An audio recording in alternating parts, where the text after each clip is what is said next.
Masingene sibingelele kuzo zonke iy'ndawo, igama ngiyosiphelele ngokwaxaba kanti lezi iy'ndaba zensimbi news.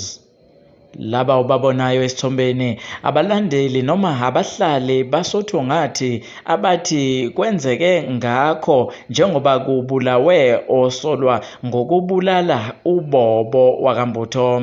Lo mfanyana oneminyaka ewu-16 obudala wabulawa ngesihluku njengoba ashaywa waze washona wase eyolahlwa emfuleni, kanti wayesolelwa nje ukuthi untshontshe utshwala laphayana-ke kwaMagagula Lounge endaweni ayesebenza kuyo. Umndeni wakhe mawufika kuleyo ndawo yobuza ukuthi-ke ngakube uphi, bathi-ke abamazi ukuthi-ke ushone kuphi. Kanti abanye njengoba besola ukuthi-ke bengafanele ukubulawa kwakhe laphana-ke umluwa kwaThabethe, abanye bayajabula bayacelebrate, bathi ekugcineni sekuze kwenzeka ubulungiswa okade bufanele ukuthi kwenzeke njengoba-ke amaphoyisa ehlulekile ukubabopha abasolwa abathintekayo kuleli cala.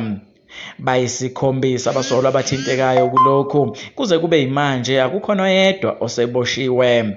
Lo umbhikisho esawubona uqhubeka, abantu bethi bafuna ukuthula noxolo nobulungiswa kulolu cala.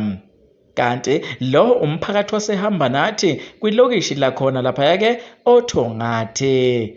Lezi izindaba zensimbi news uzethulelwa uSiphelele Xaba, kanti udaba lona ulubhalelwa u-Aviwe wakwaChebi, sisehadini la sikhona.